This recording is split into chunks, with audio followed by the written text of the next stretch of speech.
happy.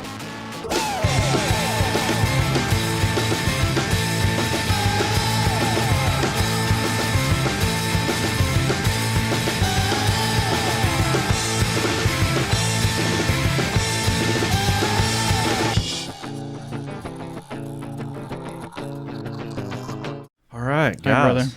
Thank you for coming to hang out. Dustin, it's good to see you again. We good to had see you you. on, I don't know, a year ago, 8 months ago, something like that. So we talked a little bit about Chase Bays in that episode. So we may rehash some things, but we've got Chase of Chase Bays on here, the man himself. So really excited to kind of hear about what you guys have going on.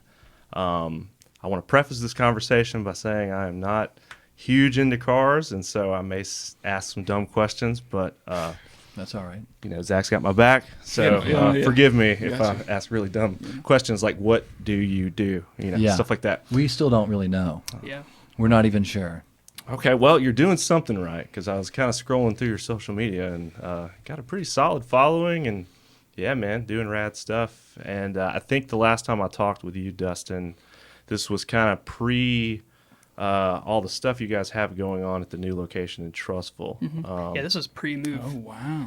So it's been a while. Pre-house. So yeah. Pre-house, too. Was pre-house and pre-big building. So So bring me up to speed. For those of anybody out there listening that may not know who you guys are or what you guys do, what is Chase Bays? Yeah, so Chase Bays designs and manufactures motorsport products for cars. Okay. Specifically, that would be fluid transfer products. We do braking, cooling, fuel delivery, power steering, all that. And then more specifically for 80s and 90s imports. So Nissan, Honda, BMW, Porsche, Subaru, Toyota. And in the market, we aim to make really high-end products, aesthetically pleasing, very functional, solves a major problem.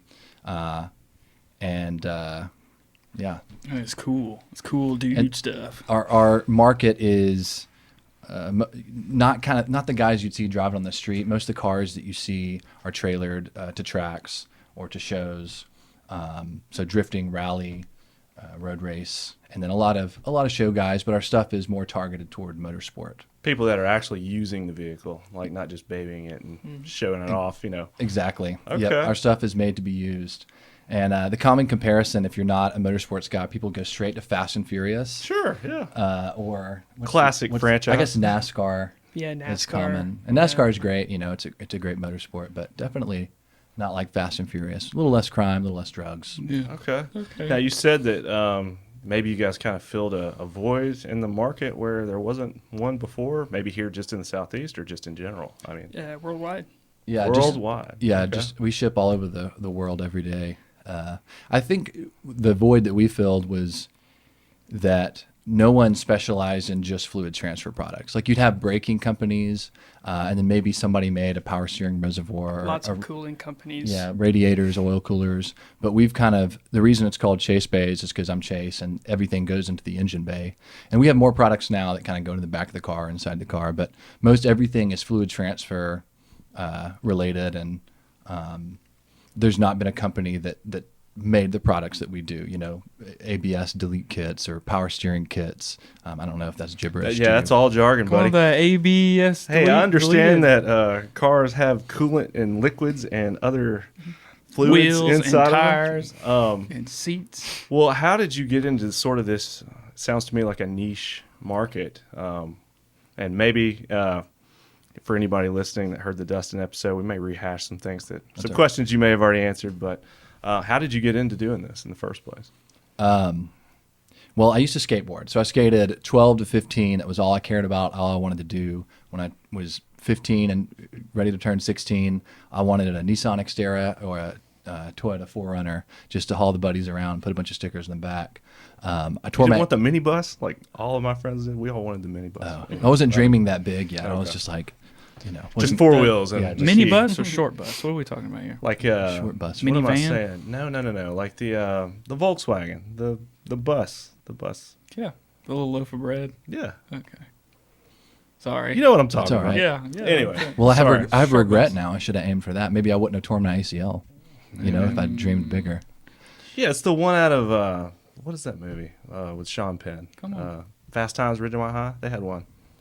No, Yeah. Okay. Anyways, Short bus. so you turn 16 and maybe your focus starts to shift towards cars. Yeah. Or- So I tore my ACL and then I grew really tall real fast. So I never really healed. So I had a neighbor that had a pretty cool Civic and started getting into cars and looking at different magazines and stuff. This is really early on in the internet. This is 2003. So you weren't really getting on Google and looking stuff up, but you know, Super Street Magazine, Honda Tuning Magazine, all that. Sure. Got into it, and then just the, you know, with skateboarding, there's an adrenaline aspect, there's a creativity aspect, there's, you know, just it's subjective, right? So with cars, you kind of get the same thing, and cars kind of have a bad rap, just like skateboarding does in ways, but cars, I saw it as a blank canvas, a way to go fast and get adrenaline, get good at something. So got into cars, and then found that many things bothered me about the car. So if you pop the hood, it was cluttery and messy and all that. So started cleaning up the clutter, making it easier to work on. The things that were cluttery were of course, brake lines, power steering, all that stuff. Fast forwarding, as I got more into motorsports, all those things were weak points. So power steering fluid blew everywhere, all over the engine bay. That needed to be solved. Braking's obviously one of the biggest components of motorsports because the car can be fast, but if it can't stop, you know, braking is really where most of the talent is in motorsport. Really? So I started solving all these problems while making them more aesthetically pleasing. So you say solving these problems, you just out in the garage, just fabbing out your own parts and pieces, or Pretty what are much you doing? like relocating things, thinking of new things, fabricating new things, working with other people who could fabricate things. Posted it on some forums, and then I mean, after this, it's, you know, fast forwarding 10, 15 years, but posted it on the forums, and everybody wanted, you know, to get what I was doing. You know what I mean? They hadn't seen it before. They asked me how much it cost to do it, and it was a service at the time. You know, I had to take the car apart, do certain things, and the first I used to be traveling. You know, I'd travel to different cities, so I said, you know, if you can get 10 people. I'll fly to the city and do all this work. So the first situation was Arizona. There was azht.com. It was Arizona Honda Tuners. So I didn't know. I mean, I was probably at this point probably 17 or 18. I think I was 18, and I didn't know what to charge or anything. So I just said, you know, it takes me like a day, I think. So $450. How about that? So I flew out. And I got 10 cars, 10 days. So I started at maybe 9 a.m. and then worked 12 hours, 15 hours. It took way longer than I predicted. Yeah. So once I had these 10, I know I just dived into this story, but once I had that, I was working for 15, 16 hours straight as an 18-year-old, collected $450, you know, per. And then when I was there, the hype built, and then I got 10 more customers. And I, of course, mistakenly charged, you know, $450 again. But who cares? When you're 18, there's no overhead. That's all the money in the world, man. That's awesome. Yeah. $450 a day. Yep. Yeah. So it was 20 days, hardest I've ever worked.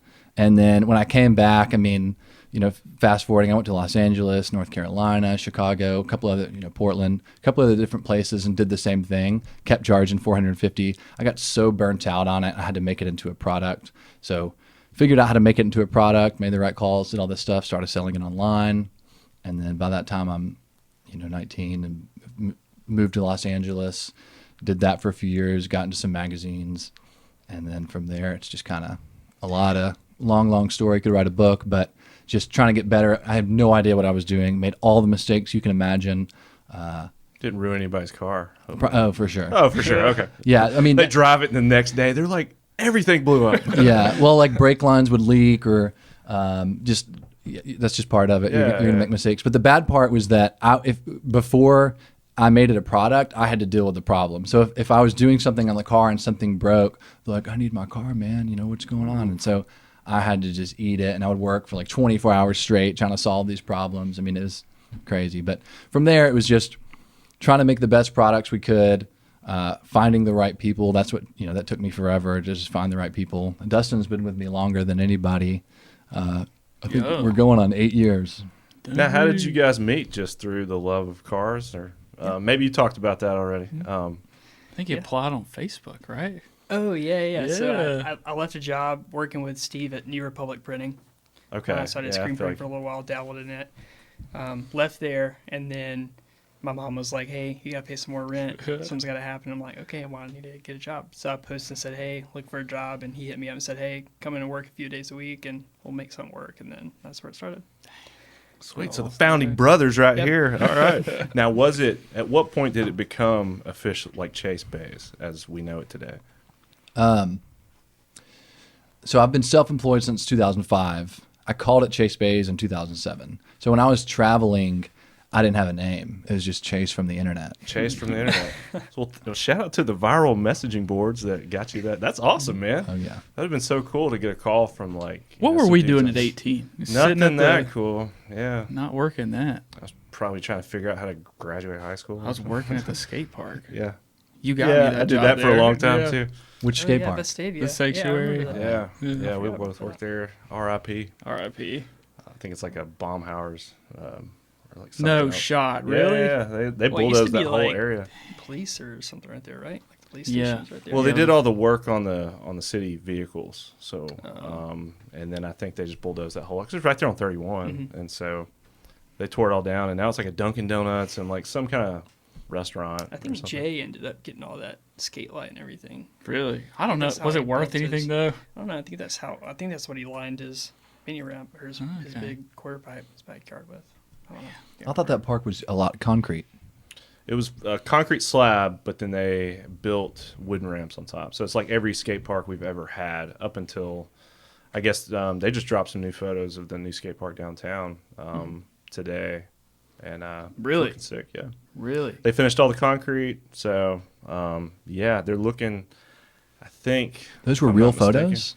Well, thought it a was a lot of it render. were renderings, Okay. but they did have some real photos in there, and they said all the concrete pouring is done. They showed like the whole team. I guess they went out to like a celebratory dinner, and yeah, I think they're planning to have it done, if I'm not mistaken, by the end of this month, so end of June.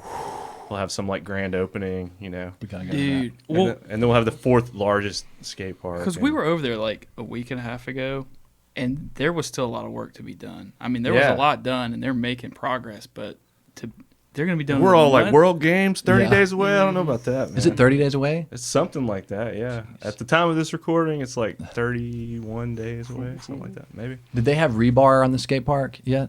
Yeah, Okay. yeah. Well, the Like, sometimes what are you it- talking it- about? Like the molds, Yeah, or whatever. They have yeah. that. Okay. I Because think- after that, that's kind of the hard part. It comes together. So Yeah, fast. no, the concrete. I think they're done with the concrete. Oh, Yeah, so Yeah, when I walked through like 2 Boom. months ago, they only had one side done, and then you could see like the skeleton with like all the rebar on like one side. It was really cool. it's hard to see from the street though. Like the big bowl and stuff. It's kind of Yeah. like up there. Yeah, you have to go on the opposite. You have to go on the side. It's opposite kinda hard side. to get in those parking lots over there. But he was So- up there with a leaf blower. We were trying to. I was trying to Yeah, shout he him out couldn't because hear we had us. him on the podcast, and I was like, Tony, and he didn't hear me. He couldn't so. hear us. Yeah. But I'm hoping, man, maybe, fingers crossed, we can get those guys back on before they get out of town. Shit, we're gonna take heavy ultra there. Or that. That's a good idea. Parking lot. Do like a thing there. Live. But let's get back on track. Sorry. So Chase Bay starts taking off. You're touring the country, doing the world tour. You start the official, what we know it now as Chase Bays in 2007. Did you start hunting for a storefront around then and start actually, when you took it online, were you doing that out of the house, or did you actually go and rent a spot, or how did that work? So by 2007, that's when I really started making it more of a product-based thing. So I lived in Los Angeles from 2007 to 2010. Okay, so you're out on the West Coast. I was in an apartment, so I was doing all the work out of my apartment room. I had a roommate and everything, so it was fully on the floor on a I table. just imagine all this stuff in a crowded 2-bedroom apartment in Los Angeles. Yep, that's what it was. I mean, it was in Koreatown, Los Angeles. It's right in between downtown and Hollywood. Okay, cool. And it was tiny. So I mean, it was like, right here. That's it. From these cinder blocks. And so, but I mean, I wasn't doing much of anything back then. It wasn't. I had like a decent internet presence, but it wasn't like we were doing thousands a month or anything. It was just me. But that was your full-time gig? Full-time gig, yeah. Okay, yeah. So you're Yeah. having So it to was something. flip burgers while you're also trying to keep Yeah. up with internet orders and stuff. I lived like a poor. I was a very poor liver. So not liver like the Your here, poor but liver. yeah. I had a poor liver. I was drinking a lot back then. To deal we all with get the those. stress. There you go. Anyways, You still have a poor liver. So, how long did the California thing last? My lung collapsed spontaneously. Whoa. What? Okay, well, we can't just breeze. I mean, we can if you want. That to. didn't What's happen. that like? That doesn't happen to you guys? No. Oh, I Wait. thought everybody had a lung collapse. Were you surfing when it happened? No, No. I did surf. Tore all your day. ACL, and now you have a collapsed lung. Okay. Yeah, What? I ruptured my spleen when I was 13 too. I only have epic injuries. That's pretty epic. Never broken a wrist or anything. How does like one that. get a collapsed lung? I mean, It can just happen spontaneously. Oh, great. Fall out of bed or something? Yeah. Well, I think it. We went to watch The Hangover at the movie theater when it came out, and we snuck in some Jim Beam, and so we bought big, Coca-Colas, and then we poured the Jim Beam in there. And I had really shitty friends. I had a bad group of friends, and I went to the bathroom, and they poured a ton of Jim Beam in there, and then didn't mix it up. And so I went to the bathroom, came back, watching The Hangover, watching Bradley Cooper, and what's his name, Old Ken Brad. Jeong, Yeah. and all the alcohol was here, and I had just enough alcohol to kind of numb your mouth, But I don't remember the end of The Hangover, but I remember being outside on the median. I got blackout drunk, but not. I didn't want to, I just had a bad group of friends. Right. It's funny. You can laugh. You weren't at it. trying to. Yeah, We get it. yeah. We're not judging you here. This is Right, a right. judgment-free zone. Yeah. Goes back. Getting wasted at the movies. Yeah, this goes back to the poor liver, that. So I remember being out in the on the median, and then when you get so drunk and you say, "Just leave me here." Yeah. Have you ever been that drunk? Yeah. Well, I said that, and they left me there. So Your friends do suck, man. Yeah. Golly. I walked home. I guess. God knows what it looked like, but I think they call it spontaneous pneumothorax when your lung collapses, but I think I was like throwing up, and like it caused me to. Oh, dude. Yeah.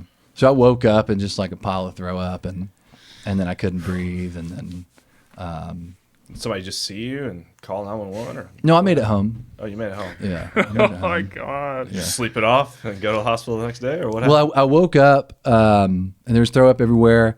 And yeah, this is totally a side tangent, but I guess it's a decent That's story. what we're about, man. Yeah. But I went to the hospital and, well, first I went to a doctor's office, and then I was like really couldn't breathe at all. Dude, yeah. And they're like, you need to go to the hospital. So I go to the hospital, and they run all these tests, and they like couldn't properly x-ray because I'm tall and I have a long torso. And so we're like cut and pasting and trying to figure out how to make the x-ray for my height. I'm 6'3". I'm not like Yeah, you're not a abnormally giant. tall. Yeah. You're not Shaquille O'Neal. Come on. Right, I don't know.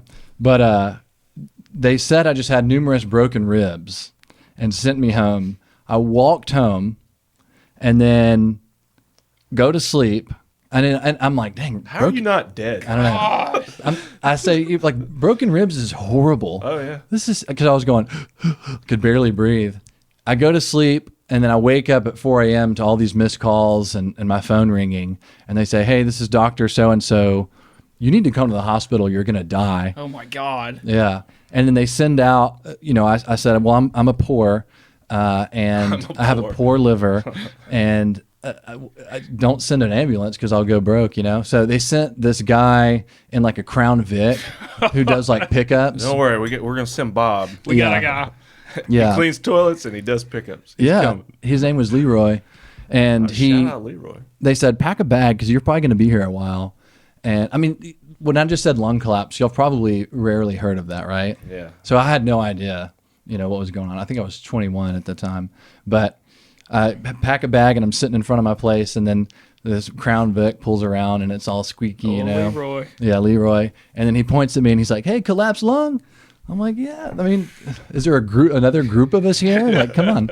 So get in the car with him, and he's like, man, collapsed lung? That's crazy. But as soon as I got there, they were waiting for me outside. They like rushed me in, and then to solve a collapsed lung, basically this like your lung cavity fills up with fluid, and then it pushes the lung walls swell and it pushes your lung down, and so they do it in movies all the time, and before they do it, they always say this is going to hurt really bad. Okay. Should we stop? Well, No, I can no, take go these ahead. off. We're here. Go ahead. Okay, He'll be all right. it's all right. Well, they basically stabbed me in cold blood, and then drain it out? Yeah, and it was the worst pain of my life. Well, you're getting stabbed. So yeah, sure. in cold blood. Yeah. Boom. God. Yeah. They don't And- try to numb you up or anything. Well, there was no time. It was over 60% collapsed. Well, you been how from the time your lung collapsed until you're finally back at the doctor getting this procedure done. How many hours had passed? 36, I believe. 36 Nearly hours with a collapsed lung. I was this close to dying That's because it just happens. It's like drowning. As soon as you, like if it was, they said, if it was an hour or two later, you'd be dead, because it's not like you slowly run out of air. You're kind of, you're using It one just lung. closes off the valve. Yeah. Well, you just, your brain's getting less oxygen, and then you're still you feel like you're high for a little bit, and you're like, this ain't so bad, and then you die, and then that's it. There's worse ways to go. Yeah. But the first time it didn't take, so Stab you again? it pushed me all the way over, and then I went back and I go, that was terrible, and the nurse was wide eyed because she's like, usually they put you under for something like Never done this before. and then he comes back. It's like Pulp Fiction. This is horrific. You know that scene? But they misdiagnosed me, but I ended up getting my broken ribs because when it came They back, broke your ribs. it broke my ribs. Yeah, so I have a nice scar here. What So hospital did you go to? I'm gonna make sure you never get. No, don't. It's fine. I'm kidding. we'll put them on blast. So kind of a side tangent Trying to story, kill but a you, decent dude. one. Well, They're like taking bets. Hey, let's not give him his diagnosis and wait like 10 hours. And we'll see if he's still alive. And if he is, we'll send Leroy to get him. And then I'm gonna stab him. it's an inside job. Break his ribs. Yeah. It almost doesn't sound like a hospital. Dude. You know? Yeah, what? I guess it didn't. Did your friends actually do this to you? I think it was my friends. Now that I'm thinking about it, because I was still kind of the euphoria was kicking in. I think maybe it wasn't a hospital, and it was just my friends playing an extended prank on me. Black market. Dude, is what Yeah. They're happened. trying to sell your kidneys or sell that lung. Yeah. So all that happens, you're like, I'm getting the hell out of it. I was about to say, and you're Los like, Angeles. peace. Yeah. I want nothing to do with LA anymore. Yeah, kind of. I mean, me and a buddy Rhett hung out. Like, he's from Arizona, still one of my good friends. He came out, and then the hospital told me to take it easy. So we basically kicked it for 3 weeks. I didn't work. We lived in the pool and hung out. And the whole time I was in California, I didn't really see California. I was just out there for all the media and the press that's out there. So got to know the cooler side of Los Angeles in those 3 weeks. We hung out, had a good time, but got the hospital bills in. My insurance company didn't cover it because I was out of state. So what's the point of insurance? Yeah, right. Yeah. What? So it was, crazy. over $20,000. Sure. So I'd built a CRX that was in a magazine. It was one of the first K-swap, and it was gibberish, but K-series swapped. It was one of the first ones, maybe the second or third one. Got on the cover of a magazine. This was before all that. But had a really valuable car, and I had to pay my medical bills. So I parted that car out. And then you asked earlier, this is the longest answer ever, but you asked earlier if I had a storefront or a shop or anything. At that time, I had outgrown my apartment room and was looking for a shop, and everything out there was so expensive, even back then. So I thought, I got to go home. This isn't going to work. And then I had no problem with Birmingham or anything. I just wanted to go out there to, I guess that's where the scene is, or Yeah. where it maybe stereotypically is, or as far as like No, the it was- magazines and all that stuff. it was at the time. Now Okay. it's sort of dispersed. I mean, magazines have sort of died anyways. Sure. And you can be anywhere and do it. But yeah, I mean, I went to an event and walked up to the editor of Super Street, which is like the Thrasher or Trans World in our world. And I was like, hey, I'm doing this cool stuff. You should feature us. And they're like, okay, yeah. Is that easy? Yeah, most people, I guess, don't have the audacity to do that. But yeah, so I needed a shop. I wanted to grow the business more, and so I had to sacrifice. That's part of small business. So I parted out my car, paid my medical bills, and then moved back to Birmingham. Okay. And that was around, you said 2010? 2010, yeah. Okay. So when you came back to Birmingham, where did you end up setting up shop? I came back. I operated out of my living room in Hoover for a while. I got 2 roommates, and then we got a shop in Pelham, and it was maybe 2,000 square feet, but it was basically a big storage unit. So next to us was just storage for a much bigger company in town, and they had all kinds of old projects or something like that. Not cars, but I don't even remember. But so there's this whole, it's like a storage complex, but I was running a business out of it. So it was just metal building, no insulation, and we were just sweating it out or freezing. Yeah, you do what you got to do, man. Yep. So what was the scene like in the early days of Chase Bays back in Birmingham when you actually had a shop? Who were you? You mostly doing online sales, or are you selling locally, or more guys getting into it here in the Southeast at that time? I think the scene has always been the same in Birmingham. It's had a hard time really. And maybe you catching kind of on. spoke to that to It's a kind of the same degree. as skateboarding. Yeah. It kind of just fluctuates a little bit. Like people get in cars, they fall out of it. I don't know. Yeah. It's Okay. about the same. I mean, we've always been more e-commerce based. Okay. So always shipping stuff. So I've dealt with every shipping company. I mean, every shipping problem you can imagine. But we've always had consistent local business, maybe 2 or 3 a month. Not enough to survive. But the scene is something that me and him had a million conversations. It's really difficult because people don't go past a certain point. So the local scenes just in Birmingham's struggled. Huntsville is huge. I don't know Yeah, I why think that they is. just We've tried surpassed- so hard. I think Huntsville, I think it was earlier this year, they were recognized as like the largest city in Alabama now. Like they've surpassed Birmingham. Oh, So. wow. Economic man. development I wise, could they've done an definitely see that. amazing Yeah, job. oh yeah, dude, the infrastructure there, and you got the Rocket Center and all that stuff. And a Yeah. lot of, it's cool. I haven't been to Huntsville in a while. When you started your shop, how big was your team? Was it just you, or did you have some buddies working for you? It was just me and another guy.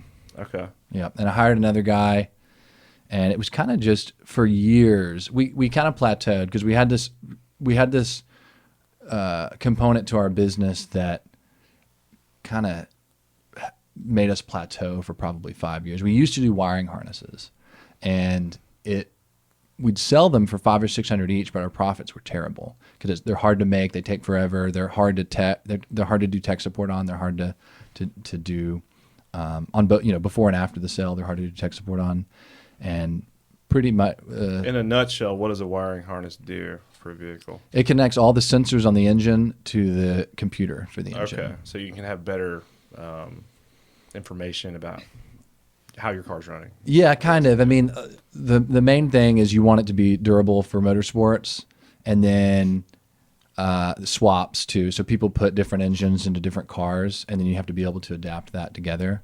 So, Sure. Okay. Yeah, I didn't think about that. Yeah. Yep. So it kind of creates the hybrid aspect. But we did that for years, and I wasn't as passionate about it as I was fluid transfer stuff.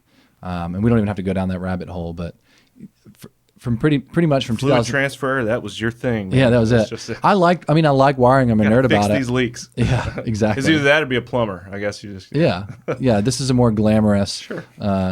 plumbing job, But for pretty much 5 years, we sort of stayed the same. We sort of stayed in like the $500,000 a year range.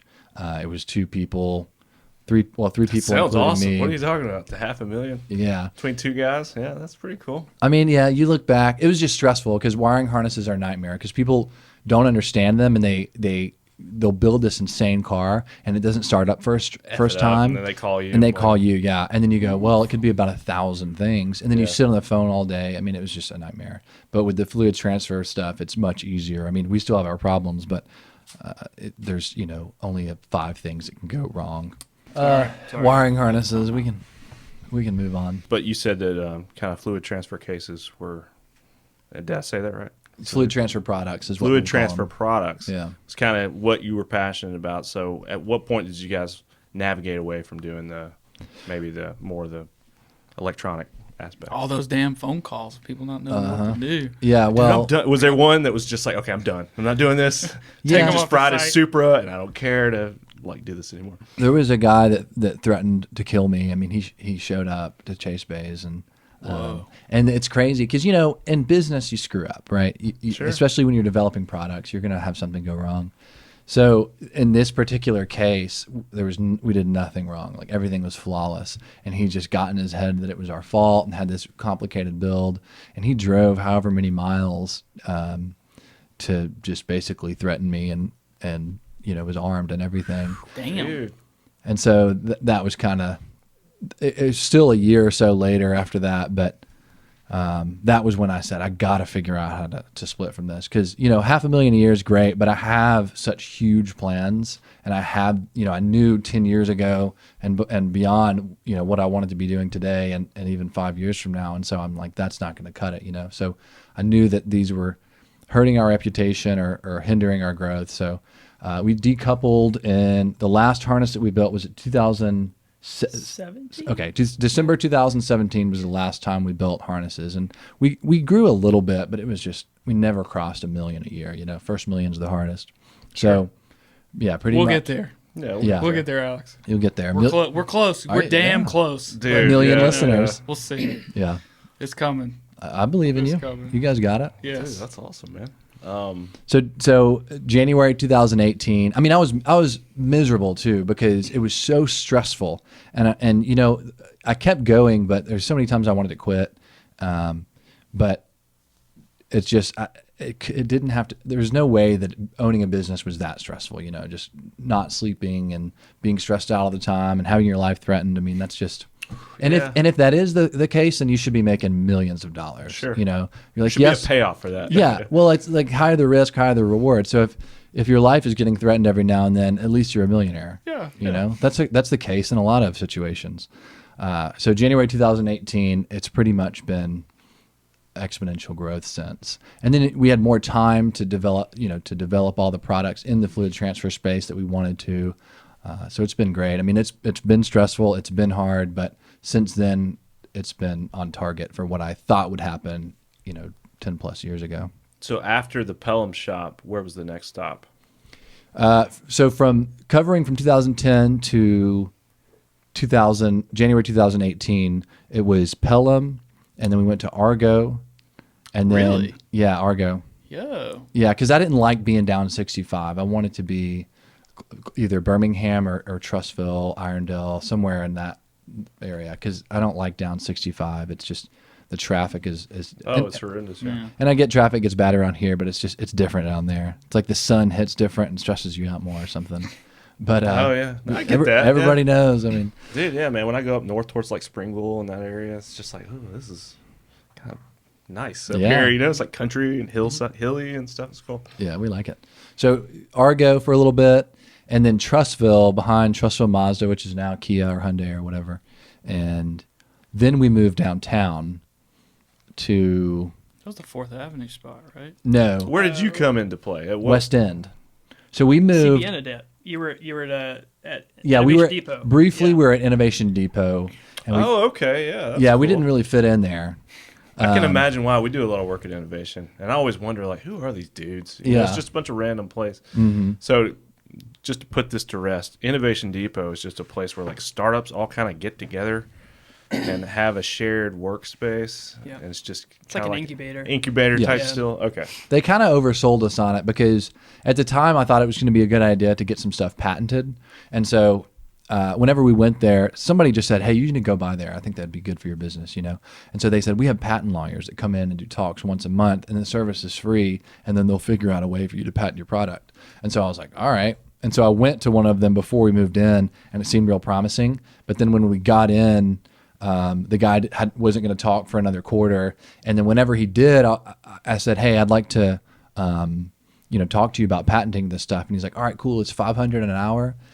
And, and I was like, wait, I thought it was included, and it wasn't in writing or whatever, but they're great for more software type Maybe businesses. software tech and stuff. Yeah, exactly. Like bio stuff or software. They're great because they have a great ecosystem in terms of helping businesses grow and thrive in that world. But we're hardware. We make products. Sure. And also we were skateboarding through the hallways. This is before Dustin, but we like skateboarding through the hallways, like Oh, yeah, causing it's like being chaos. an Apple and like the Apple Store in there or something. Well, we got a talking to, like, hey, come to the office, no. What? And so I'm like, all right, I got kicked That's out of why high we're school. in this place, I know. is to do things like this. Yeah. Yeah. And But it was no hard- hate towards Innovation Depot. I'm sure really No. awesome, game-changing businesses. Will come No, out. like I said, I have no problem with them. It's just we weren't a good fit, and you can't make something, work that doesn't work. So amazing businesses have popped out of there. I'm not hating. Yeah. And anything that helps small businesses, I'm good with, because it's so hard to get started, Sure. and a lot of people don't want to go to college, and it's fine by me. And college really doesn't set you up well for small business anyways. I hear you, man. Yeah. So if you have a good idea, you can get 500 square feet in Innovation Depot. But anyways, not the point. When we found that, Innovation Depot, we're not mad at you. Yeah, okay? it's all We good. love you guys. I know Yeah. you listen to every episode that we make. yeah, maybe they'll sponsor you. Maybe they'll be a Maybe. sponsor. Hey, Do y'all have sponsors? We're looking for some. Anybody out there? We should sponsor. Hey, well, And then maybe y'all we can work do something out. a really cheesy ad for us. Yeah, We'll do it. the cheesier the better. That's actually the goal. I think most time with advertising, it's like just whatever we can do to like shock factor. Well, we got the hookup from, We've had people like give us stuff and stuff. We don't have any sponsors, but we've had people like gift us. free stuff. free stuff, Free free booze. booze, There you free go. clothes, just rando things. But And y'all yeah, just shout 'em out. this is a passion project. This is just for fun. Yeah. What we were doing here. So when you guys left Innovation, I guess Dustin's not with you guys yet. No, He we went to hasn't joined. West End. Okay. So you know where Rickwood Field is? Yeah. Okay. So right down the street from there, it's the old GES building, which is like an OG Sam's Club back in the 60s or 70s, like an all-in-one store. They work on your car, that you can buy every grocery. I mean, it was really the early Sam's Club model. It didn't become Sam's Club, but that just used to be a thing in cities. In West End, GES, I know. GES, I don't know what it stands for. But my grandparents and my parents, Remember going there? yeah, they lived. My grandparents and my mom, they lived in West End. I mean, West End was amazing, and but yeah. So we were actually in the old GES building. So my grandparents came and visited me one day, and they're like, "Oh my gosh, it's crazy." But it's a storage building for RVs and stuff. But we had 5,000 square feet. I was about to there. say that's huge square footage. No. That's awesome. Yeah, 5,000 was a lot at the time, but it was really run down. I mean, it was a really like 1,500 a month, but we had the space we needed, and it helped us grow. But we had a big parking lot out front, so we used to do drift events in the front parking lot. Oh, dude, That's the cool. and that's the beginning of McMaster Motorsports Park, is like trying to create back to the scene. The scene's terrible because people don't know. I'm not going to say terrible. It's getting all right, but people just don't go beyond a certain point. Chase Bays is modification 35, 40. We're not wheels, we're not suspension. You really have to be building your car to buy our products. So we wanted to, I live in Birmingham, so I wanted to help make the scene better. And similarly with skateboarding, there was not there was him and his guys built a skate park, and y'all talked about other skate parks, but for some reason it never really caught on, and I don't know why that is. Maybe it's just a population thing, but we feel like it was inspiration. If you have amazing skateboarders, or you have people building great cars in your town, most men are competitive, and so you want to iron sharpens iron. I mean, yeah, Right. you need that.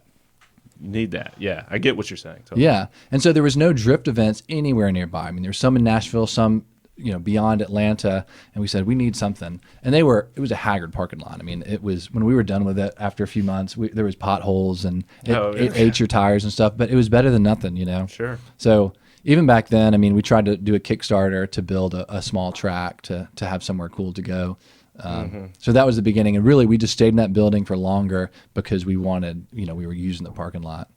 But we called it Steel City Drift. Steel City Drift. Yep. Okay. And What that- year was that? That sounds familiar. Because I don't think I've ever, I never really got the car bug, but I had a lot of friends that were, and I've were seen into building videos. I've cars. seen those sneaking out at midnight, going to drag. Oh yeah, dude. What do we call it? Nationals. Nationals. Whatever. Yeah, Oh. man. You go watching the street races and We used stuff. to go. Yeah, So- we're going to Mexico. Okay. I'm gonna go to Mexico. Well, they always called it that, but I never really knew what it was, and it was just basically illegal street racing downtown. They go to Yeah. like the Coca-Cola place, and Yep. wherever there was nice Stairlight. flat, straight roads, and have drag races until the police would come and shut it down. And that was half the fun for some people, is running from the cops. Oh yeah, absolutely. And that was just drag racing. Yeah, Yeah. but I guess doesn't that give like car guys kind of a bad name when you have people out there doing like this? They see Fast and Furious, or they see some of these movies and stuff that kind of romanticize all this stuff, and then you have people like, I saw a video recently. I think it was something you may have shared, I think so. where they basically closed down the 59 bridge going over what's going to be the park. And, Oh yeah, yeah. and they're out there doing donuts right there on the 4-lane, 5-lane major interstate highway right there, And it's just like, dude, like They closed that's down the not bridge? cool. They Yeah. closed down the bridge. Yeah, there's a video of this. Well, this is when Nationals, I don't know when you went, but I was 16. Yeah, that was a long time Yeah. ago. This was recent. The video. Right. Yeah. We don't, we disavow it. You know what I mean? Like we're not into it at all. It's kind of cool from like a zombie apocalypse perspective, you know? Like everybody dreams about the world shuts down and you go just, you know, crazy in these towns. But this is a big thing, and it does make us look bad to a lot of city officials when we're talking to them, because it is huge. I mean, it happens in Brooklyn, it happens in Chicago, it happens every town, every bigger town. They shut down the street, and then they do donuts, they do all this stuff, and every single time somebody gets hurt. Somebody always gets hit, because when a car is doing a donut, Everybody's closing in closer and closer. Boom. I mean, it's natural selection or something, because they just get pummeled. I saw one a few weeks ago where there was a group of kids like standing in a circle, and there was cars going around them, and someone got out there with a gas can and drew a line and gas, like a circle and gas, and closed them in, lit it on fire, and now everybody's trapped. Yeah. Because like the wind is blowing towards them because the cars are drifting around them, and like people are catching on fire, and they'll have to like jump over the. Oh my It's god! crazy. I was like, Oh Jesus my Christ. gosh, dude. People think they live in a movie. Insane. Yeah, dude. If you start looking at the world that way, you'll go, that makes sense. Okay. Because I get- people think they're in a movie. Yeah, I get the thrill of it, you know, like the adrenaline, Oh, like yeah. the fun of it, but it's I want to be in so a flaming fire pit of death. Yeah. just so like ignorant. It hurts so many other things around it, and they just don't think of it. So I didn't know that happened in Birmingham. Yeah. No, man. it's happened quite a few times actually. That's Oh, the I- only I one I've hear 'em- seen where it closed down. I the hear boot them camp. all the time, especially Fridays and Saturdays over there on 6th Avenue. Somebody's out there doing donuts all the time for like 15, 20 minutes, just out there. I think that's and then they're gone. It's probably Then they'll be just- back the next Friday. And it's like every Friday night on the dot, they're there. I used to live not long ago, First Avenue North, downtown.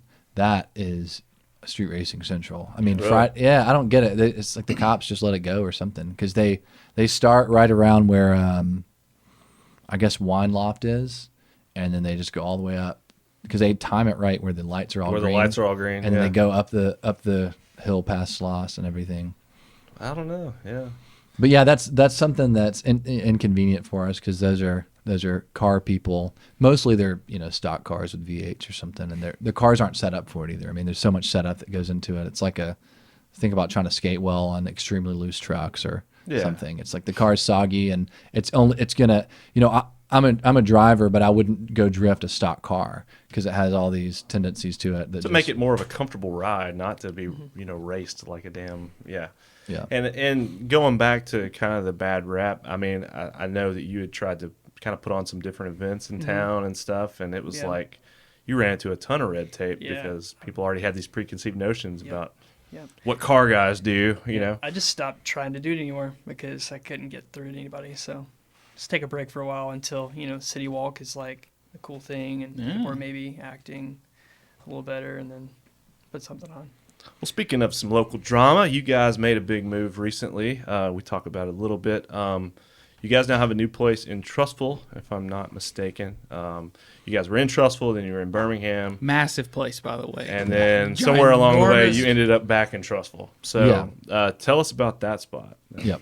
Yeah, we went from West End to Avondale on 4th Avenue, and then we were just past 65, like where you could see Legion Field. And that was the first building that I bought, like my first moment to get into real estate. So that was 2018. Well, And then- congratulations, man. That's awesome. Thank you. Yeah, it's the building's still for sale. So I'm trying to do buying and selling, but right now I'm just buying.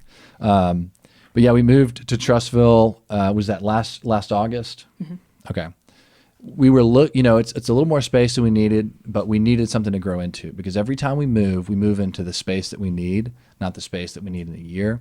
And so And you just outgrow it. it's great the first year, and then you're bursting at the seams, and it's stressful, and then you're inhibiting your growth, because you're like, well, I want to buy all this inventory or do all these things or get more cars to develop on, but we can't because we have no room.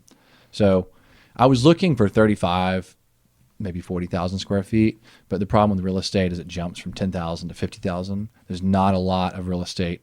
I mean, maybe in other towns, but in Birmingham and this area, there's not a lot of real estate in between. It's like all or nothing. So found a 50,000 square foot building in the Trussville Industrial Park, moved there. And then the whole time, we we tried to do a small track in 2015 or so, and then kind of had to put it on the back burner because there's just so much going on with the business. But this move, we said, we want to build this test track in Trussville. And so before we went to Trussville, we met with the mayor and some council members and a couple of the Trussville Industrial Authority. They're the authority for the industrial park. And we did a sound test sample. I don't know if y'all can run the video of it. I'll send it to you guys. But he did some loud donuts so we could test the sound in local neighborhoods.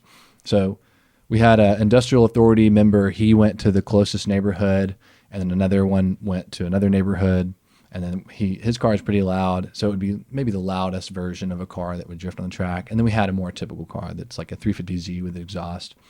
And so that was kind of what we were trying to do. We were trying to get into a building that we could grow into, but also to build this test track because we spend a ton of money going to tracks. We know other companies that spend a ton of money going to tracks. And so if we could have that, we can go to market faster. We can, make better products. Instead of taking a year and a half to release a product, you can do it in a matter of 3 I months. didn't even think about that. So every time you guys create a new product, you actually got to put it on Dustin's car or whoever, and then take it to a track. And Yeah. then where up until now, where's the closest track that you guys go to? And is it expensive to go to these tracks? Yep. So Barber is obviously in town, and it's an amazing $80 million facility. Like the main track at Barber? Yeah, Barber. Okay. But they don't believe in drifting or rally. They don't like it. They just do road racing, which is a huge facet of our business.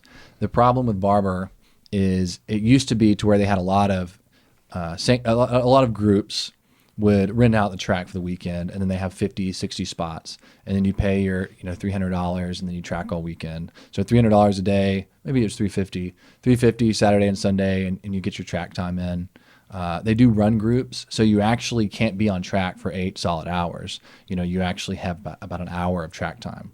And when you have an hour of track time, when can you change the parts? So if we're trying 2 different coolers on oil, you're going to lose all your time. So you're going to pay over $600 to basically change parts in the parking lot, and they're crazy about making messes. So you have to be really careful not to get oil or anything. I know. I mean, it's weird. It's like golf courses. They're like the golf course, like a really nice golf course of motorsports. But that kind of works. But it's just so stressful because if something goes wrong, and it will, then you get no track time, and you just wasted that's just track time. You have all the transportation getting there, people, all that stuff. So it's thousands. $4,000 or $5,000 sometimes. Barber's gotten really hoity-toity. So they're like 80% of the year, and it's great for them. 80% of the year they're rented by the Porsche driving experience, Yes. which is amazing. Yes. And then there's Indy, and then they still have track days. But again, like I just explained. Mercedes does a lot of stuff up there. Yep, Mercedes. Well, they got their Proving own Grounds. thing. The Proving Grounds, Yeah. like they got their own, like that's Mercedes. Yep. Like that Yeah. whole building and all that, and just so they can get out there. And Mm-hmm. we've done some work for them, and getting out there and seeing them like wetting the street down. Yeah, the skid doing pad. It is testing. fun to Yeah. watch. It's Yeah. fun to watch. Yeah, it's cool. Yep. Well, so from a business perspective, it's been amazing because they're profiting exponentially, and it's They don't have time for little old Chase Bays. Hey, yeah, get out of here. they abandoned us, So there's less and less, and $350 isn't even possible anymore. It's like $500 a day. So you have to just make sure all your bases are covered. I mean, you're really just going to test one thing and then leaving. So there's Road Atlanta, which has been great, but they're kind of similar. I mean, NASCAR bought the track, and it's been harder to get drifting there. They do Formula Drift, and then Grid Life isn't even allowed there anymore, are they? So we used to do Grid Life. I'm not a Formula Drift driver, but Grid Life is like an approval process, and I would get approved. So I did it 3 years in a row, but it's like a whole palooza. They have like big name artists come out and do concerts. I mean, it's fun. But Road Atlanta ran them off because I guess it didn't fit their mold. So it's just Michelin. I think Michelin bought it. I think Michelin purchased Road Atlanta. so NASCAR time. NASCAR owns Road Atlanta, but Michelin sponsors Got it. it. They're like the title sponsor. It's like Laguna Seca, WeatherTech actually bought it, so it's confusing because you don't know who owns what. But so it's just harder and harder to. And all you guys are wanting to essentially do is like you build a product, put it in, you want to test it, make sure it's not going to blow up and spill fluids everywhere. get those angry emails or whatever. Yeah. Ah, man, you head down to the Piggly Wiggly at 4 a.m. Yeah, Test dude. it out, Sounds like baby. that's what we should do. That's what you ought to do. Or shut down the bridge, man. It's I easy. know. Well, Yeah. If it's that easy, then maybe we should look into it. Yeah, man. But so yeah, the long story short, it's just harder and harder for grassroots guys like us to go have fun or just to test a product. And so we wanted to build a test track, you know, behind or to the side of Chase Yeah, right Bays. there, man. You put something on, it's like, all right, boom, let's go fire it up at lunch or whatever. Yeah, and then you know other companies that are in the southeast could come and rent it, and maybe we would have had 3 or 4 big events a year to really pay off the paving costs and all that. So at the time it would be like a $200,000 project. So it would be long-term ROI, but when you get into it, if each time it's $5,000, $10,000 to test a few products, if you're able to test them, test more products at a more rapid rate, then the dollars kind of start to make more sense. Sure, versus paying all this money to go to the place. And especially when you can bring in an extra 100 through having your 4 or 5 events a year. So the original plan was for us to have 4 or 5 big events a year. The city would have approved it. If some lady down the street called the cops, they say, oh yeah, Chase Bays is having a big event. Why don't you go down there? I'll get free entry code. Blah blah blah. Appease the locals, make it fun. Like you said, even just watching Mercedes do what they do is fun to watch. Yeah. Think about when it's made for spectators, when it's drifting and you have good viewing areas.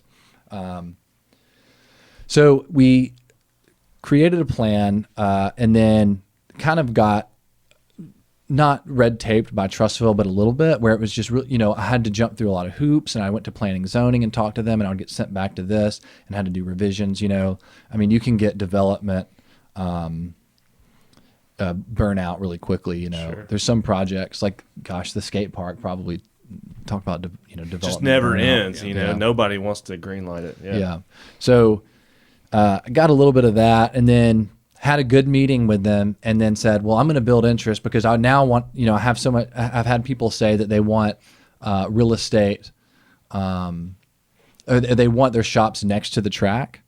So just like us, they're like, hey, I want in, I want to be next to the track. So we if I'm can developing tires or something. It's Yeah, like, dude, I want to be next tires, to Chase Bays, man. or It's like, suspension companies or all that. you're all right there. Yeah, so you kind of build like a little mecca. And so I said, okay, the idea's gotten a little bit bigger. Now we'll still only do it during the week before 5 and all that stuff, but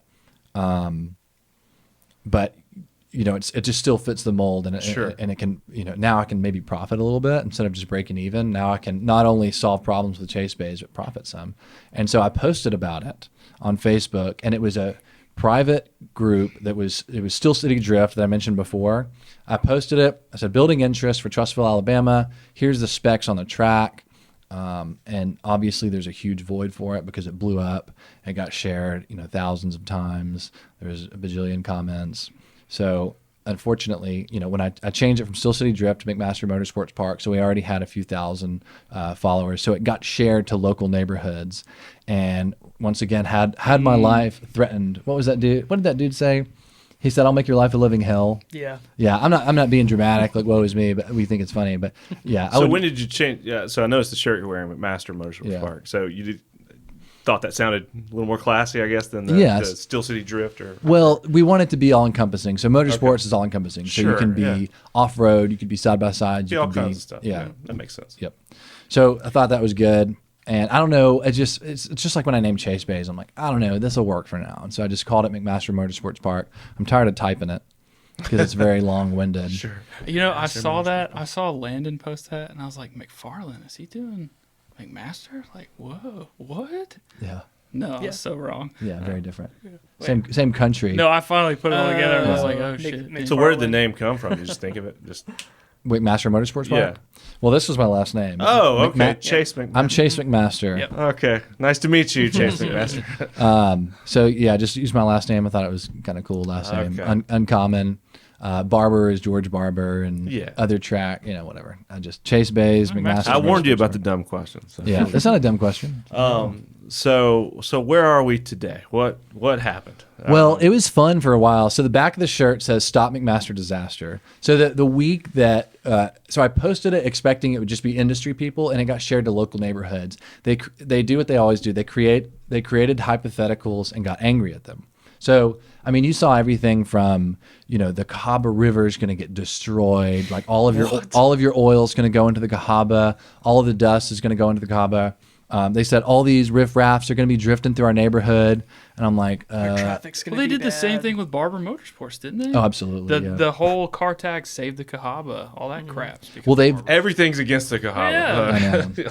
Yeah. Like, look, man, I love the Cahaba as much as the next person. I love kayaking, No, you don't. fishing, Destroy You it. hate but like, come I on, heard. man. I Like, know. how's it? That doesn't even equate. Well, it's like 1 minute or less to explain how to prevent, yeah.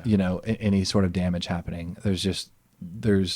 We're not, we've had stuff figured out how to save rivers for a long time. All you have to do is build simple barriers in certain spots, and then oil doesn't even travel in that way. I mean, did y'all ever watch Alex Mack Yeah. growing up? Remember how she would She can turn? melt. Yeah, dude. Yeah, I almost made a meme of her like melting and then be like, Going into the. yeah, McMaster Motorsports Park, oil going to the Cava, because it was a mile away. Yeah. I mean, it was like it would have to turn into Alex Mack and travel there. It's closer to Barber. But yeah, so we had a fun week, and they called the news on us, and ABC showed up to Chase Bays wanting to talk to us, And this guy, he started the hashtag Stop McMaster Disaster. So the back of the shirt says this, and he made all the graphics and stuff. And we just did. I don't know if anybody would buy them, if we could plug them or something, but we did a Do y'all have pre. a picture Yeah, are of those these still on the- sale? Yeah, Okay, yeah, yeah, still- Are they on your Instagram or anything? Yeah, you could. Yeah, scroll down, Katie, for anybody. We listening did a to- pretty funny promo. We thought it was funny. Sometimes we think stuff is funny that's not. Is that it right there in the middle? Yeah. Well, I saw the Stop um, McMaster Disaster. the Yeah. infomercial promo. Oh, yeah. That's the one I Yeah, saw, yeah. and I was like, we need to talk Oh, to yeah. them like now. Yeah, we had fun doing that. That was fun. So they started Stop McMaster Disaster, and like, when people type and you can tell they're like, I'm gonna ruin their day. I'm gonna Yeah. get inside their head. Oh, we know about that. Yeah, you can't get in our heads. I mean, we just think it's funny, and we don't care. I mean, of course we don't want to ruin Trustville. Sure, man. A lot of things going on. It's happening in place. Yeah. Our parents live there. So Yeah, we live in Trussville. I live in Trustville. I mean, I grew up there, and so it's not like we're wanting to ruin the neighborhood, But yeah, all these people sort of rallied against us, and you started the Stop McMaster Disaster hashtag, and I mean, a couple people used it, but what makes you so mad is, and this happens with any new development project these days, because people move to towns and they don't want any change to happen. I mean, Trustville, Kobe from Avondale Brewing, he went to Trustville and said, we can do, Ferris here, we can do a brewery here, we can do Trustville Common House, we can do all the stuff that they kind of did with Avondale. He went and developed that in Trustville, and they had nothing but like citizens against virtually everything. They were furious. The thought of people drinking during the day, and You're gonna brew the beer here? yeah, yeah, and it's always the same. It's traffic. It's degenerates. Like people are going to be drunk and puking everywhere. Like, is Avondale like that at all? Sometimes, but not all. Most Not of the all time. the time. Yeah. Dude, but look at downtown. Like, it's so nice there. It's so nice. Yeah, I don't know. People are just resistant, in just like human psychology. Like people are just resistant to change. Yeah. In any capacity. But it was crappy, man. The old Winn-Dixie was like a thrift Yeah. store, and not anything against thrift stores, but like that whole man, it was not. I haven't been down like there it lately, is but yeah, the today. drag now is like, dude, it's all kinds Nice. of stuff happening. It's really, Really cool. not. Well, they moved the Trustful Middle School or elementary school. Everything. So I went to high school in a certain spot, and they built this insane campus and went on their own school system. What year did y'all graduate? I graduated in 06. Okay, So so same age. yeah. Well, did you go to a Jefferson County? Wait, what school did you go to? We went to PG, PG, baby, Pleasant Grove. Okay, So, is that Jefferson County? yeah. Okay, so is it You a went to Jefferson? Pleasant Grove, didn't you? No, I went to Oak Grove. You went Oh to my Oak gosh, Grove. even deeper. Oh, I thought you went to PG. We were for some about to go reason. to Hueytown, and then we were zoned for Oak Grove. Well, then Okay. we moved to Oak Grove. So Well, shout out OG over here. I went to Concord, and then I went to Oak Grove after that. So Okay. How did I meet you? I guess I met you through Skateboarding. Zach. Yeah, I think I met you through skateboarding. Houston. Our and we parents- were- That was it. Yeah, Yeah, Houston. Skate Shack. Our just parents- hanging Well, out in Houston Skate was Shack. Pleasant Grove. Yeah. Yeah, Our parents know each other. they do. Because my mom was like, "Oh my gosh, y'all had Dustin Williams. I know his Oh mother." yeah, I remember you telling me Oh that. yeah. Wait, small world. Yeah. Small world. Yeah, my mom still cuts hair in Hueytown. So Cool. Shout out Hughtown. So, what were we talking about? Just Trustville. I mean, Trustful and them they being went on. mean. Yeah. They went on their own school system. and it's apparently amazing. I mean, they're doing all the things that when we grew up, we're like, if they could only accept this or offer us this, you know, because I felt you probably feel the same way. It's like we didn't get much of an education, Dude, you know? ooh, yeah. They cared about all the wrong things. You Sure. know? We probably have to talk another hour about that. But yeah, Trussville's, back to the point. I mean, they've done a good job building their city, but it's kind of, when you do that, you kind of create some more like a snobby mentality where it's just, they look at something, they make a snap judgment, and they post on social media about it. So they got the news, they interviewed us, and I think when they're typing, they're like trying to get in our heads, and it just doesn't bother me. And I didn't even post. Like, I don't have to post. You know, we're talking to the city, we're going through the proper channels. It didn't go the way we planned with the locals getting mad because we wanted to release it through the city and say, hey, here's your concerns, and here they're already met. Here's what our plan. But we just were trying to talk to the industry, so we had a different type of communication. But it just kind of got out there. Yeah, it got out there. So it worked out in our favor. I mean, local newspapers wrote about us, and it was positive. ABC did a pretty good. I was about to say the news that or the coverage that you guys did get. Did you feel like it was unbiased journalism? It was, yeah. It wasn't like slanted in any way. No, because It was we. better than I thought it F was. these guys. Dude. That's all we wanted, and we Yeah. didn't want to trash the guy because the guy who started Stop McMaster Disaster and like went on this long rant and like this would be the demise of Trussville, like say goodbye to this I want to town. meet that guy. Yeah, we did. Well, I actually did meet him, but he was on there and he laid his points out well. When he wrote on Facebook, it was more of like an angry rant. But when he got on the news, he was, you know, well spoken and made his points. They showed that, and they showed me talking and saying the same things I just said, like, you know, look, I live here. I don't want to create a problem. Blah blah blah. So all that happened, and it kind of sparked us to make these shirts, and we've kind of just been working on it since. I mean, it's outgrown the initial location because before it was taking up every bit of property, and then the parking lot and all that, the paddock, and The track. yeah, the track. The track. Yeah. Okay. And we do want Chase Bays to be next to it. So, but we don't want to move. So we're kind of figuring out, we just looked at 878 acres in Margaret, Argo, Odenville area. And what I'm learning is that if it's in Jefferson County, we're just going to meet a lot of resistance unless we're in a certain area, which I'm working on that. And I can't officially talk about it yet, but it's just kind of, there's two things happening at once. The 878 acres would be great because you put it smack dab in the middle. It's St. Clair County. The Economic Development Group is stoked about it because they want more attractions in Sure. St. Clair County because it's mostly just, it's Pell City to, you know, Springville and Argo, that kind of area, right in between 59 and 20. But they're really open to it. They're, you know, they're willing to help. They're willing to give us a plethora of incentives. So 878 acres is an insane amount of land. That's a lot. That's more than Barber's on, and Barber's nearly a 2.5 mile track, and like, Yeah. you know, it can house Indy. So this is, man, this is big. I'm picturing like a parking lot size track, and Yeah. you guys Go-kart are, tracks. yeah, you know, Come some of the on, small. man. Well, I would probably immediately sell some of the acreage, anything that could be developed in neighborhoods and the outside, maybe sell those. I want land anyways. I think you get to a certain point in your life and you go, I want some land. You know, Sure. I want to go kick it and ride my side by side and all that stuff. Shoot guns. Yeah, shoot your gun aimlessly into the woods. Wherever you want. Yeah. Why Yeah. not? Dig a hole, make a lake, go jet ski in it. There you go. So we're looking at that. I like the idea of that because there's so much more opportunity because this isn't my only goal. You know, I want to get into buying, selling. I want to, the more I think about it, you know, the more it makes sense. You can do an off-road park. You can do a rally track. You could do, it's enough land to do a small plane airstrip. Okay. Because there's not one, when you start looking into, you know, demographics and metrics and everything, there's not one within a certain amount of miles, and small planes have such a hard time with Birmingham Airport.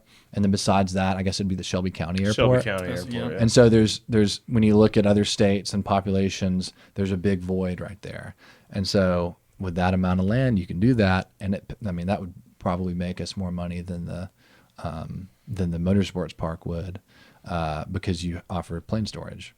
Dude, got big dreams, man. Yeah. That's Yeah. awesome. Well, and none, you know, all of it we're just, you know, ideas are easy, execution is the hard part. The Sure. good thing is that there's an outdoor shooting range down the street that has no complaints from the land in Margaret Argo area. There's a shooting range, outdoor. Been there for a long time. No one complains about it. Most people have a lot of land. When you get out that way, they have generally 4 or 5 Yeah, acres. they're spread out. Yeah. So they wake up in the morning, they shoot their guns into the woods, Drink their pot of coffee. drink your coffee. And and I love it. But in Trustville, there was an indoor shooting range, and they basically got like red taped out of there because people kept complaining about it. Because Is you that could shepherd dog shepherd? sheepdog, yeah, It's the police. that's right it's there the on, police police station now. Yeah, yeah, that's on Deerfoot Parkway. That's yeah. right Imagine over building a business for it to be a shooting range, making money, having locals complain so much that you had to build. The Shut city wanted you to build more and more, like thicker walls or all these sound absorption engineered techniques, and then basically you spend all your money because of these people who don't even give you business, or you hear it faintly at 7 p.m. and then you shut down, your idea fails, and then the city buys it and they use it as a shooting range in the same in the same way. format. Yeah. Oh my gosh. Yeah, and it's not against Trustville. I mean, it came Yeah. available, but it's just imagine if that happened with the track. That's kind of why we've moved away from Trustville, because we said, sheepdog was a really good business, and everybody in Trustville's, it's still the same demographic, as Argo. It's still, a man wants to go shoot his guns. He wants to go hang out and do that same thing as somebody in Argo. It's one town away. It's just that there's just something that happens in a certain type of brain that just wants to complain on Facebook about stuff. And cities really shouldn't appease them, to a certain extent. I think that you have to look at, if your population's 30,000 and you have 50 people complaining on Facebook, how is that worth, entertaining? Yeah. I don't know. Yeah, And that doesn't speak well for the overall population, because most people probably wouldn't care. Right. They're That's like, why I'm they're not indifferent. posting about it on Facebook. Yeah, I think about the people that, the only people that really take the time to leave reviews are the angry people. Right. You can find bad reviews for the best restaurant in town because the only people complaining are the ones who take the time to write a Yelp review. And they usually have to lie to make it happen. They'll be like, I waited for 10 minutes and they only waited for 1. Yeah. But So you guys are still in Trustful, the shop, but Yes. you've kind of pumped the brakes on the track, pun intended. Yeah. Good one. So cool. Well, that's awesome. Well, maybe the 100 and however many acres you said, 878. 800. Jesus, that's a lot. Well, and it sounds ridiculous, but it's when you're looking at land, and land's harder to come by. But when you're looking at 200 and 300 acres, it's generally 30,000 an acre. But then when you look at that, it's 75% cheaper per acre, and then Just a lot the more gap, you're like, that's not that much more expensive. And then especially if I immediately sell this acreage for 20,000 an acre, that's better, because the seller has had it for nearly 20 years. They don't want to break it apart. Like, we don't have to sell it, but it's just for sale. And so if I broke it apart, you'd almost, it's a no-brainer, And then all the ideas that can happen. And if I'm looking at a 20-year scale, I mean, it's great for Chase Bays and the real estate development that you can do from not even motorsport businesses, but just, bringing more manufacturing to St. Clair County or in the Birmingham area, bringing more motorsports to this area, because Barber's there. And a lot of companies Are they in St. Clair? Was that? no, they're technically Birmingham. So it's like you cross through. It's weird how From Birmingham Leeds. just has all these tentacles. And, I know. It's weird. Well, and you'll have even in Trustville, you'll have a random plot of land that's not Trustville. Like if you set up a house and moved there, you'd have to go to a Jefferson County school because you have to annex. I don't know. That's It's so just. weird. I don't know how it worked a long time ago. Like, hey, this is our land, and it's like, you forgot about that, and they're like, oh, whatever. It's No, we don't Jefferson want County. Yeah. Drew around that neighborhood. Yeah. No, we don't want to take this one. No, we don't want that. Yep. Yeah. Oh, all the water. Yeah, we want all the Yeah, water. we want the water. Yeah. But so if Birmingham's kind of becoming a sort of motorsports town, it hasn't really helped the scene, but it's going to. Okay. Stuff takes a really long time. I mean, again, look at the skate park. They've been raising funds since I was 12. Yeah. I remember going to they were raising funds for the skate park. Oh yeah, Peter and Faith and all those dudes. It's like they've always had the jar out on the counter. Yeah. Like, support the skate park fund. Yeah, and it takes a long time because Takes a if you long time. want it to be in a certain spot, because I mean, him and his, how old were y'all when y'all built that skate park? Shoot. Yeah, where was that? I don't know if I've heard of that.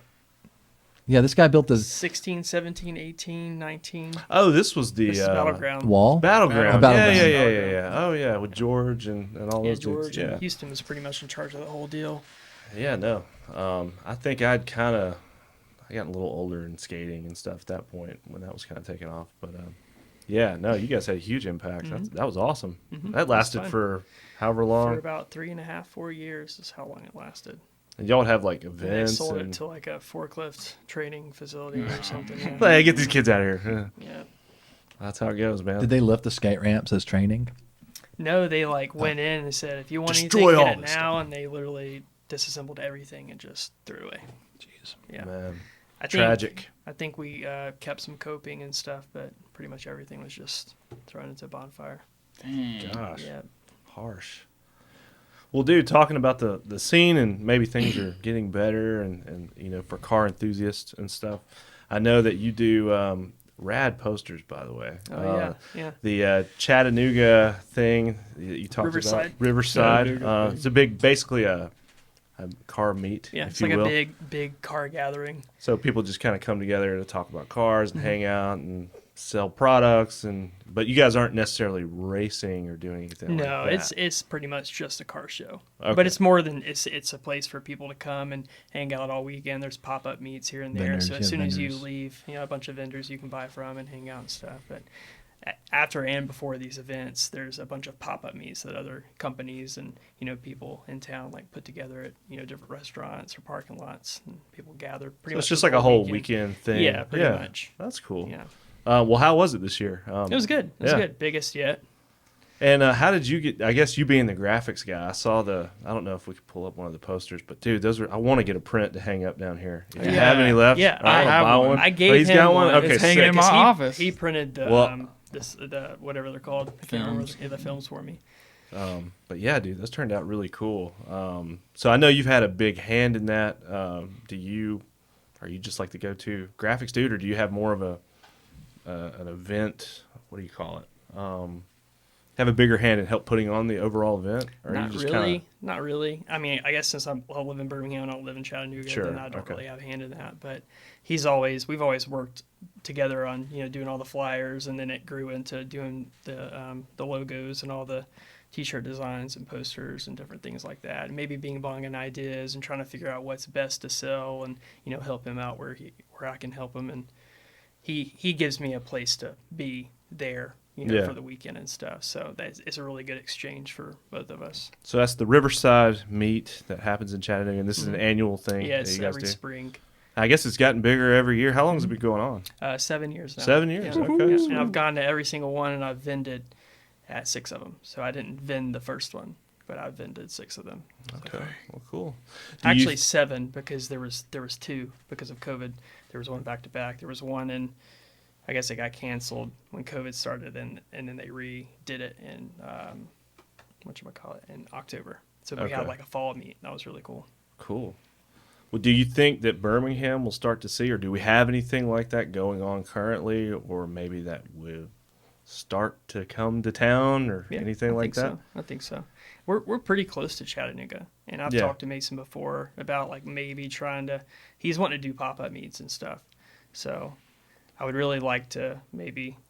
Well, maybe the new do- City Walk would be a great place to do that. They got Yeah. all that open Yeah. space like in the middle, and I'm like, what is this for? They're gonna have food trucks here, or is it just What like is all that for? it's just like open, flat, nice concrete? I think it's for different colors. breakdancing festivals. I guess so. But there's That's power outlets. Like I was like, this could be a rad RV park. Then I was like, They're man. supposed I to guess have, it's like for some events. type of like Yeah. fairgroundy Probably style, concerts. I mean, a flat space. Maybe, just maybe for everything. like Pepper Place style, like markets. Yeah, or something. yeah, Maybe I okay. can I'm see gonna park that. my van out Cool. there and plug up the power and should. have Yeah. water. just live there. Yeah. You should. Uh-uh. See how long. It'd be like Los Angeles. You just, hey, I'll move into this sidewalk right here. But has Chase Base tried to do any other than maybe some of the racing events that you guys had planned for the track? Have y'all tried to put on any other events in town or have anything planned? No, we've talked. We need to do better. Y'all are too busy, I guess. Yeah, we want to do like an open house and have like a pretty good like little car show or something. Maybe like a few food trucks. We That'd should be cool. Let's talk about it Monday because we haven't been asked that in a while. But we used to talk about it like having an open house. Mm-hmm. But Our old place didn't really have much parking, and Yeah. we've just always been in a spot where we can't do an open house or a big event. How long have you guys been in the new space in Trussville? Since August. August, yeah. September. I Okay. I closed on the building, and then the next day we wanted to move in. We moved in. Okay, so yeah, going on a year now. I Yeah, guess. and it was really hard to get settled in. I mean, it's a big space, and Do you feel like you're starting to outgrow it already, or, Not- or no. is it meeting your needs? it's I me. guess? We have extra warehouse space. Okay, well that's We've good. got maybe 15,000 square foot of extra warehouse space. Sweet. So after bouncing around 4 or 5 times, you finally Yeah, we're good. we're good for a few years. Yeah, and then behind it, you could build another 50,000 square foot building, and that's like my land. So Oh, okay. We're fine. Awesome. We So don't when you said ever- you bought the land, you bought that land. There. yeah, so I bought the building already existed. It used to be Fontaine, which is like fifth wheels for 18 wheelers. It did R&D there. Yeah. And so it was set up quite well for our business. Just big warehouse, not much office space. But yeah, we're good there. Sweet. How big is the Chase Bays team? Oh, and to answer your question, yeah, the land and the building we own. Yeah. So thank you. But your team now, how many people do you employ, and how big is your team at Chase Bays nowadays? I think we're at 20. 20 I people. think Wow. we finally hit 20. Yeah. Yeah. I was about to say like 18, but we just had like 2 or 3 new hires, so Yeah. 20. Yep. So we'll be good for a few more months. Dude, that's awesome, man. Well, I hope you guys continue to grow and any new big things. I guess all the land and stuff, all the the airstrip you got planned. Yeah. That's pretty wild. Big plans coming up for the future. So that's cool to hear.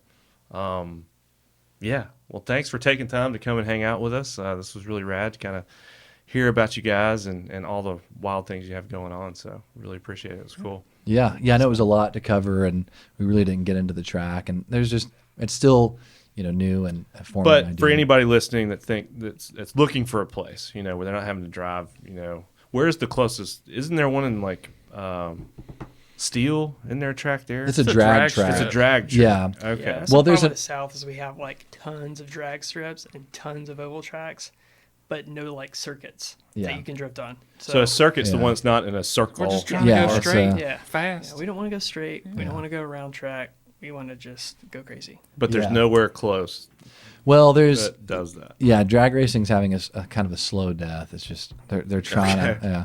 But there's Mid Pond Circuit, which we made happen. It's an old go-kart track, not like skate station go-karts, but like competitive go-karts. And I found the owner and got him to let us drift on it for a while, and we had control of that. But then it wasn't made for drifting, and it's really, really gone down the drain in terms of quality.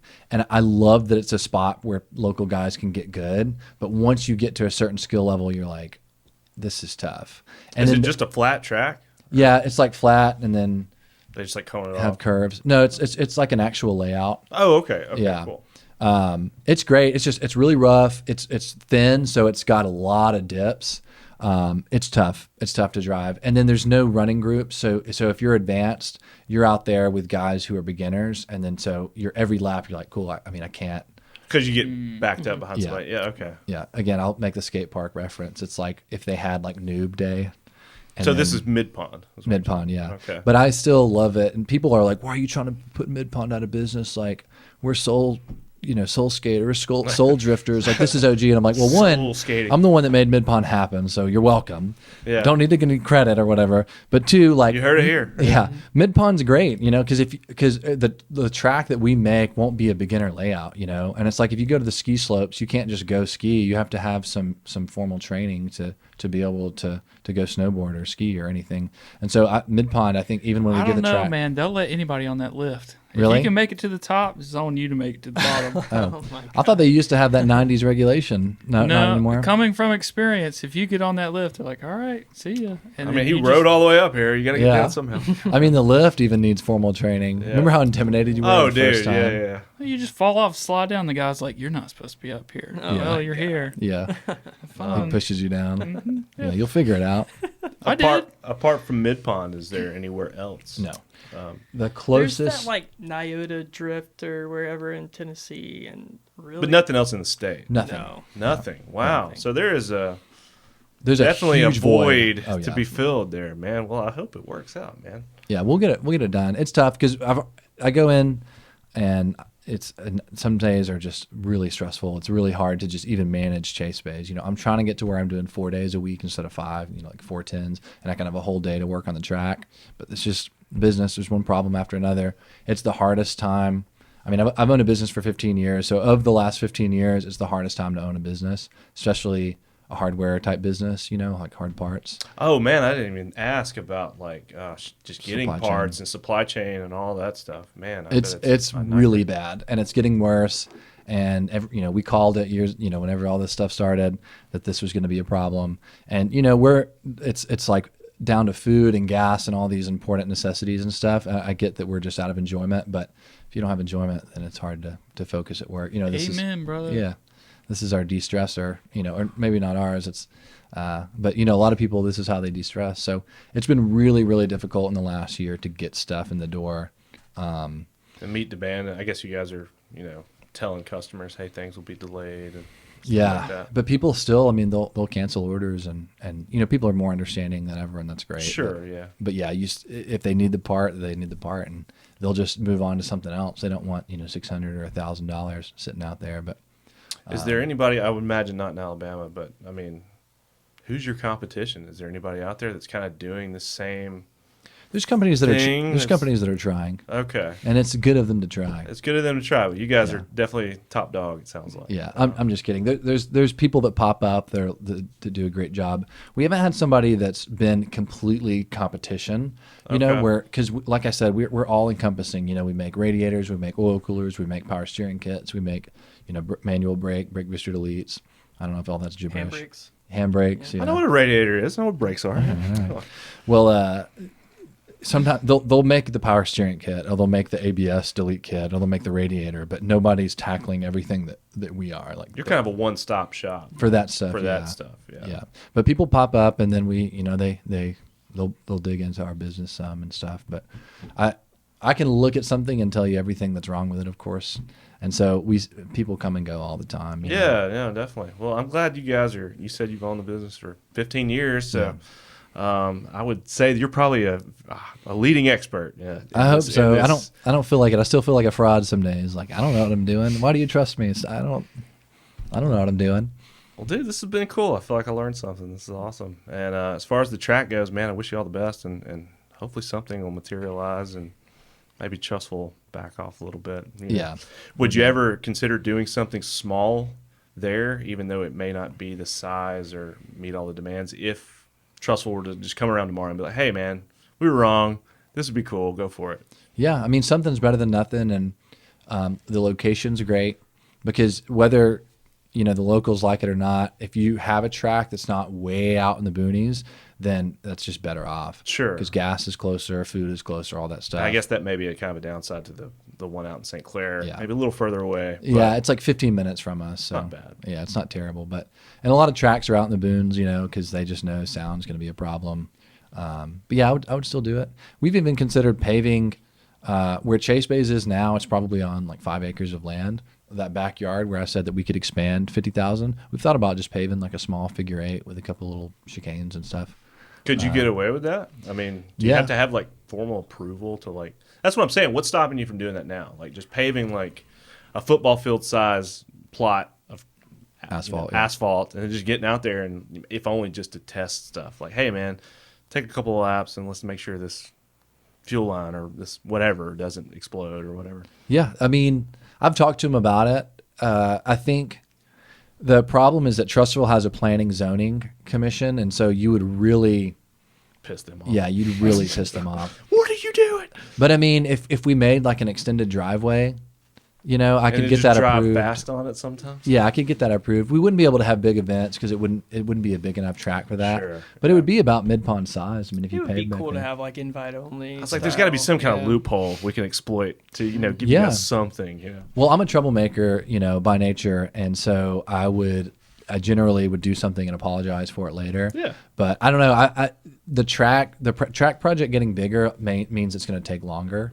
And then the track has become something that would be like Formula Drift would come there, final bout, So you clutch got kickers. grand plans. Yeah. It's grown beyond. Right. maybe. Yeah. So okay. so you would have big events that like the top names come out to, and it's set up for, Formula Drift. I don't know if y'all know that group, but they're like the Formula One of drifting. They're the biggest, like NASCAR, like the biggest Yeah, sanctioning okay. body for drifting. And we've talked to them, and I'm sure they don't want me to say that, but they probably won't watch this. But it was just a preliminary conversation. Yeah, it's like, hey, what if you would it guys take? get a spot, we want to Yeah. be involved. That's Yeah. cool. So that would, but that turns it into like a 6 month, from a 6 month project to like a 2 year project. Yeah, Because so it just keeps getting snowballing. yeah, and so I've already been trying to do this for so long. So yeah, to answer your question, we would be open if they were like, hey, here's 50 acres, you can buy it for X amount. Let's do this. I'd be like, okay, let's do it. Because even if we do that and then we pay it off, then the grand plan can still happen. It's just, I don't know what you do with. I guess the police can buy it. Well, yeah, we've seen Okay. that happen. So Yeah. They put their like motorcycle training group over there. Oh yeah. They Oh, do they- that at the church in Trussville all the time. they do it at the Harley Davidson over there. I'll see them out there. Anyways, well, dudes, really cool. I wish you guys all the best. Chase, very nice to meet you. Likewise. And Dustin, always good to have you back Oh, on. yeah, absolutely. And hear about all the rad things you guys are doing. If people wanted to check you guys out, all the car enthusiasts that listen to this Yes. podcast, where would be the best place to kind of see what you guys have going on and check you guys? You can just go to, it's Chase Bays on Instagram, just Chase Bays, ChaseBays. On Facebook, we're Chase Bays page, because my original Facebook just got deleted. Okay. Facebook does what they want when they want. And then our YouTube is Chase Bays HD, because my email got hacked, and so I lost that Chase Bays. Oh, dude, we got to beef up your security. Yeah. So not to drag this conversation out, but what are you guys putting on your YouTube page? Just out of curiosity. Mostly install guides, and he heads all that stuff up. We do quick installs, so not overcomplicated, just like, often not even with a script or words or anything. So, I usually do the installs, Landon will take the pictures, he does all the filming and editing and pre-planning and stuff. So mostly So either, if I were to buy a part, Yes. Yeah, I you- could jump you on it. would know I would know how to install it Yeah, without ruining it's- my car. It's dummy proof. Yeah. It's dummy proof. Yeah. Okay. yeah. We're not saying you're a dummy. No. We But tell if- you what tools you theoretically need, you were a as long as dummy. you have hands and a brain. Now, when did you find that helped in the complaint department as far Heck as yeah. like Just showing watch people- the damn just watch the video. video? Did you do what they said? Yeah. And then, my tech guys want us to do a lot of disclaimers, like, make sure you say these 20 things. I'm like, all right, we'll say 10 of them. So the beginning, it's like, don't use this, make sure you do this, blah, blah, blah. But, people barely watch it. So we try to be creative and integrate it. Duct like- tape is not a tool. Yeah. Yeah. Duct tape is not a tool Don't unless you're trying to over-tighten murder this. somebody. Yeah. That's Chase fine. Bays Brandon, it's HD. useful. All right, people can jump on there and see what you guys are all about. And Yep. You probably talked about that a little bit last time Yep. about Yep. what you guys do and stuff. So Yep. sounds like you're a jack of all trades. Like when you got in the door, you just kind of started doing everything. Pretty So, much. Yeah. Yeah, next to me, he knows like everything about Chase Bays. Like he doesn't walk through the warehouse because people go, Dustin, hey, question. Oh dang. Yeah. He goes around. He'll go out the front door. I have to have my AirPods in and just act like I don't hear Look them. down. Yeah. Yeah, dude, I want to get a tour, man. That'd be cool. You That's guys, awesome. yeah, man. Let More us than know. All right. Well, I've tried to close this out several times, and I think it's something else cool to talk about. that's but all right. This It's is a podcast. We're here to talk. yeah. So, but yeah, man, it was really nice to meet you, Chase, and thanks for coming. And yeah, Thanks for having us. And did you want to say your socials? Oh, I've already said them. Okay. They should know. nobody. now. Everything will be in the description. Okay. Description of this video.